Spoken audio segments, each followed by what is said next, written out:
peristiwa yang dulu pertama kali undang-undang advokat keluar, banyak masalah ini masalah terjadi. Nah sekarang muncul lagi persoalan-persoalan ini, dan akhirnya ini kan berpotensi akan menjadi masalah yang serius antara hubungan antara advokat dengan polisi. Karena apa? Karena saya melihat belum ada kesamaan pendapat antara penyidik dengan advokat tentang apa yang dimaksud dengan hak imunitas.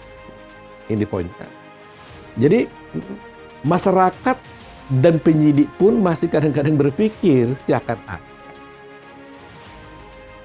advokat itu dengan hak imunitas itu dikatakan kebal hukum. Jadi mereka merasa anti gitu loh.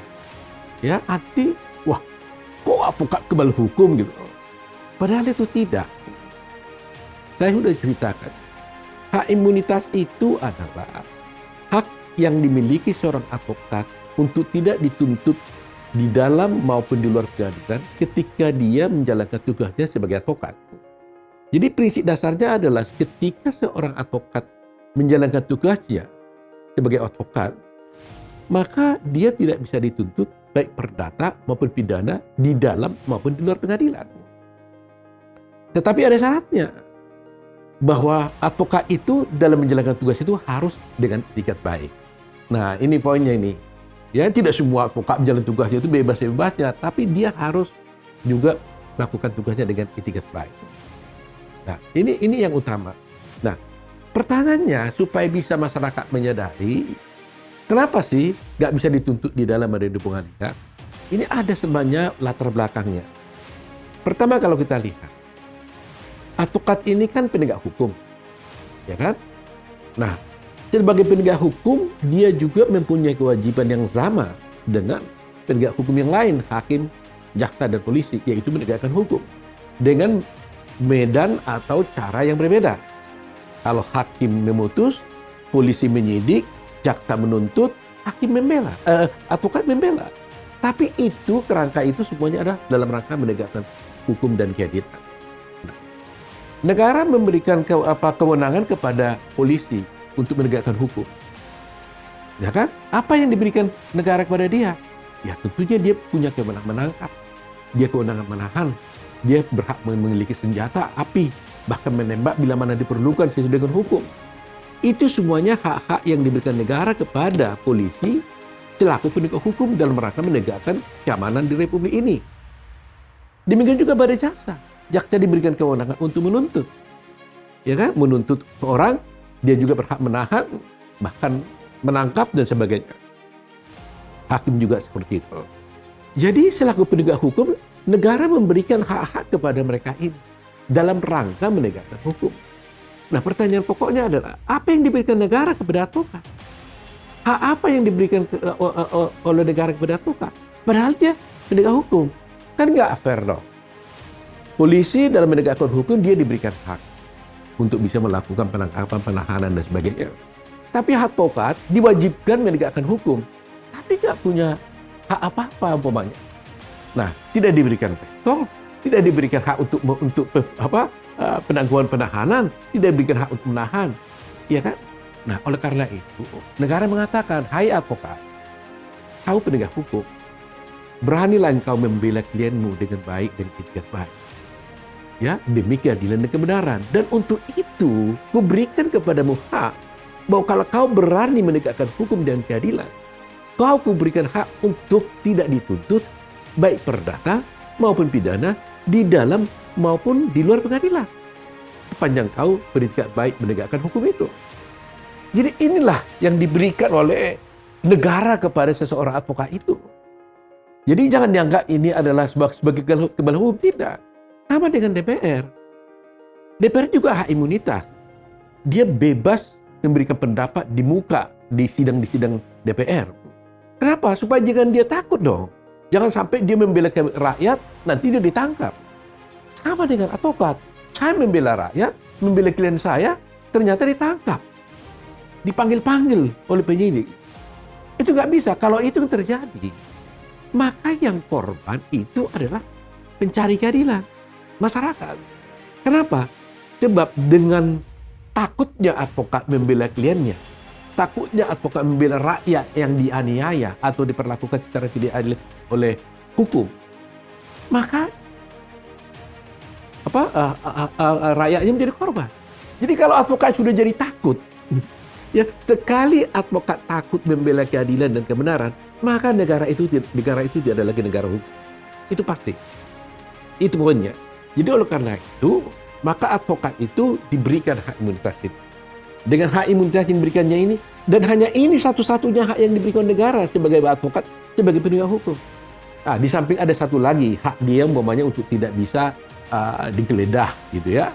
Hak terlindung daripada penyadapan dan sebagainya, ya. Itu juga hak yang diberikan oleh undang-undang kepada dia. Jadi kalau saya bilang negara itu melalui undang-undang itu. Ya, di dalam undang-undang advokat, kalau saya tidak keliru pasal 16, itu dinyatakan di sana bahwa seorang advokat itu tidak dapat dituntut secara perdata maupun pidana di dalam pengadilan, ya ini ya, di dalam pengadilan dan dengan itikat baik ketika menjalankan tugas.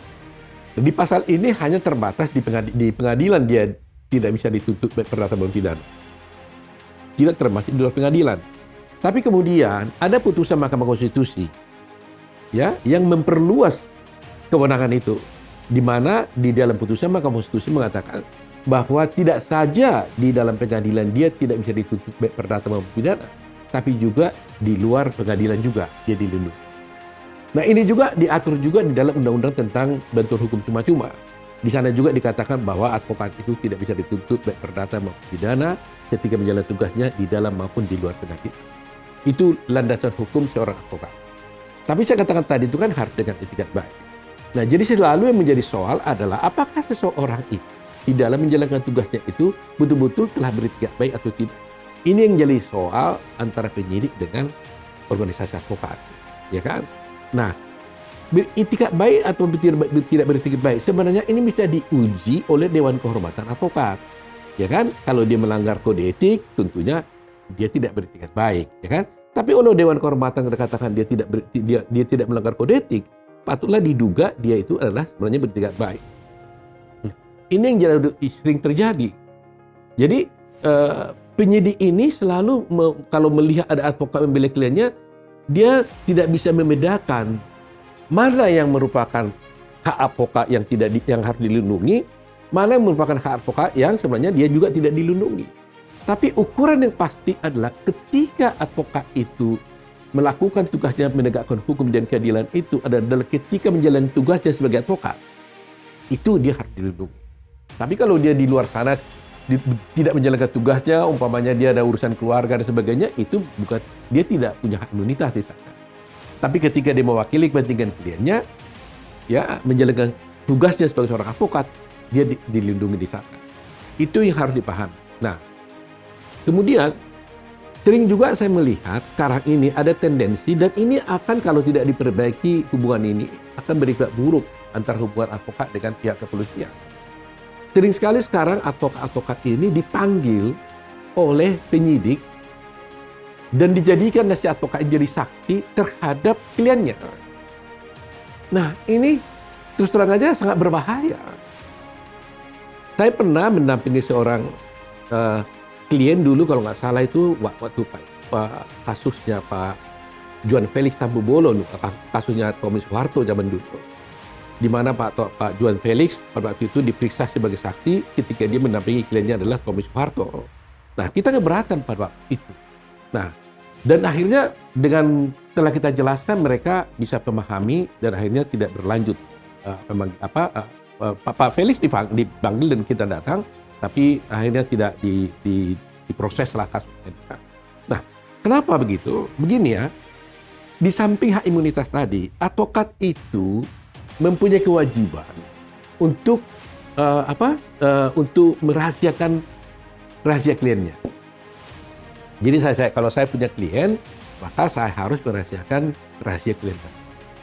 Nah, sekarang tiba-tiba polisi memanggil saya untuk bersaksi tentang klien saya. Nah, ini kan tidak bisa. Ya, kalau saya membuka rahasia klien saya, bersaksi di hadapan penyidik, itu artinya saya melanggar rahasia jabatan. KUHP mengatakan barang siapa membuka rahasia jabatan yang wajib disimpannya, maka dikenain pidana. Gitu. Ini kan sebuah simalakama. Kalau saya buka, saya bisa dilaporkan klien saya. Saya tidak buka, polisi marah-marah sama saya, umpamanya.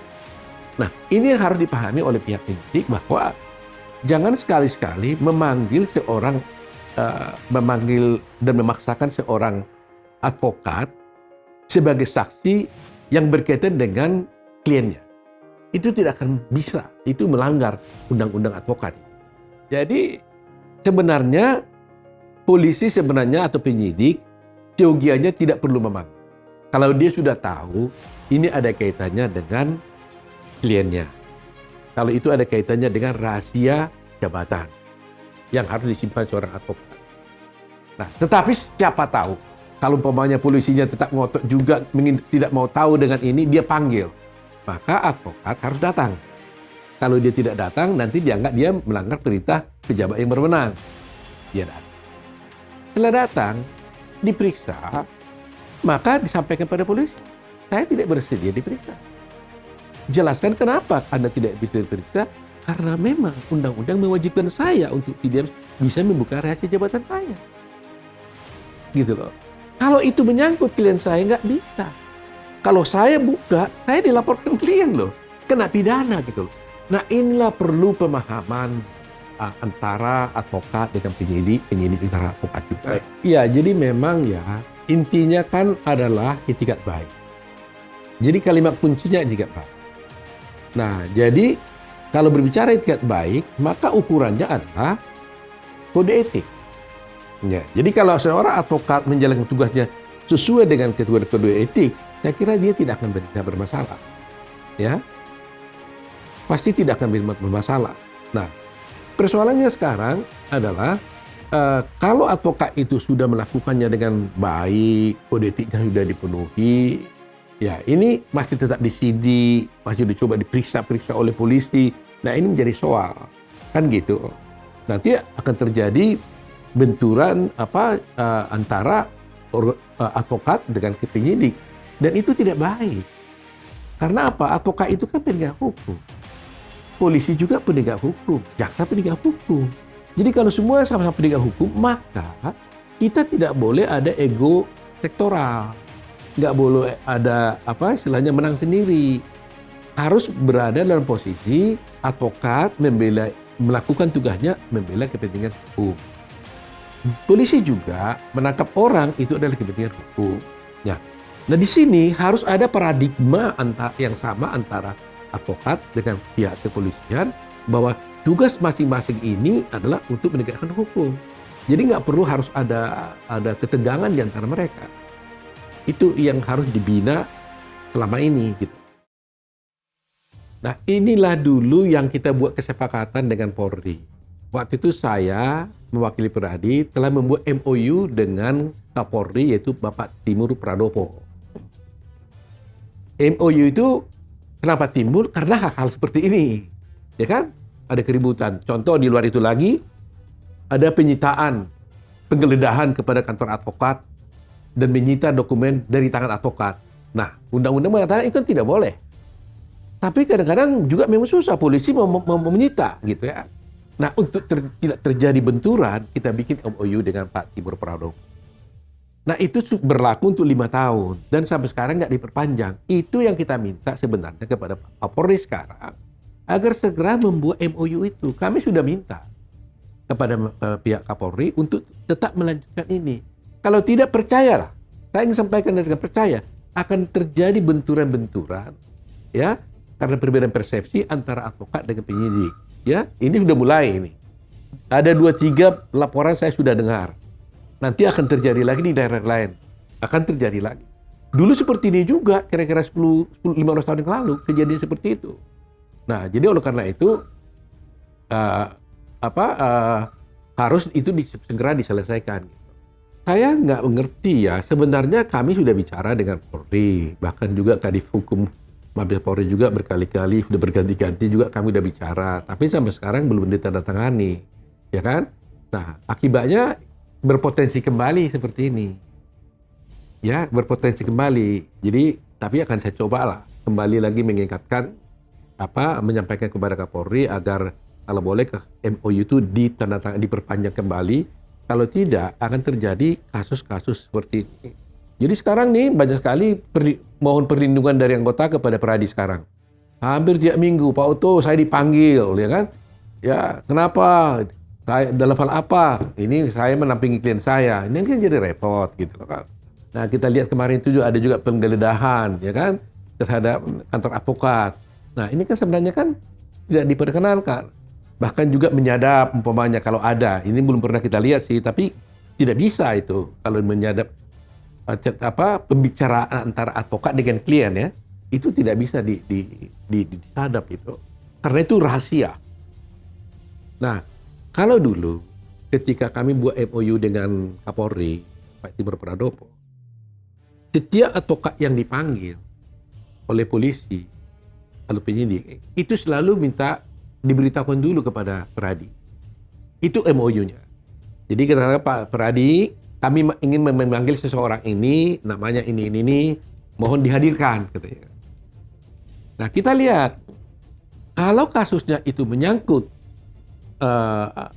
hubungannya dengan kliennya, rahasia dengan klien, kita akan katakan, Pak penyidik, karena ini kasusnya ada menyangkut rahasia kliennya, di mana undang-undang mengaturnya dia tidak boleh membuka rahasianya, kita kirim surat, tidak bisa dipanggil ini. Tapi kalau kita lihat, ini ternyata advokatnya yang nakal, melakukan tugas penipuan umpamanya, nggak ada kaitannya dengan rahasia jabatan. Kita kirim surat, silakan, kami hadapkan gitu. Kalau dia tidak mau datang, kita panggil biasanya advokatnya, tolong hadir. Kalau dia tidak mau hadir, kami minta polisi, silakan langsung ambil. Gitu. Jadi enak kan gitu kan? Ada SOP apanya, aturan mainnya gitu loh. Jadi tidak ribut gitu. Dan itu berjalan selama ini, makanya tenang gitu. Dan kami juga berupaya dengan jujur bahwa jangan dikira kami melindungi advokatnya, tidak. Tapi kalau betul-betul dia dalam menjalankan tugasnya, dia tidak dipanggil, itu memang kami lindungi. Tapi kalau memang dia melakukan kejahatan di luar undang-undang advokat itu, ya tentu kami juga akan menyerahkannya kepada ini. Quote saya terakhir itu hanya satu ya. Jangan biarkan advokat itu takut menegakkan hukum. Ya. Dan saya suruhkan juga kepada advokat juga, kita tidak boleh juga takut dalam menegakkan hukum. Asal dengan etikat baik. Kali saya katakan, kalau sudah advokat itu takut menegakkan hukum, maka itu negara itu bukan negara hukum lagi. Oleh karena itu, semua pihak di negeri ini juga janganlah menakut-nakuti advokat juga. Karena bagaimanapun advokat bisa takut juga kan begitu. Ya kan? Tapi kalau advokatnya takut, negeri ini tidak akan baik gitu. Ya kan? Jadi nggak perlu artinya kita berdemo-demo seperti yang dulu kan. Advokat, saya pernah menggalang demo sampai puluh ribu orang dari seluruh Indonesia datang ke DPR dan sebagainya untuk memperjuangkan tentang bagaimana adanya upaya-upaya merubah undang-undang advokat dengan maksud untuk bisa mengkooptasi advokat umpamanya gitu. Nah kan nggak baik seperti itu. Tapi itu cara-cara yang tidak ada jalan lain kalau salurannya tersumbat kan gitu. Nah, jadi karena itu saya berharap sekali bahwa advokat khususnya Peradi bisa bekerja sama dengan Polri dengan cara yang sebaik-baiknya agar penegakan hukum itu bisa terlaksana dengan baik. Ya, tidak perlu ada yang merasa hebat, tidak perlu merasa ada yang lebih kuat, tidak perlu jangan ada yang dipermalukan, tapi tujuannya sama-sama mari kita menegakkan hukum demi kepentingan pencari keadilan.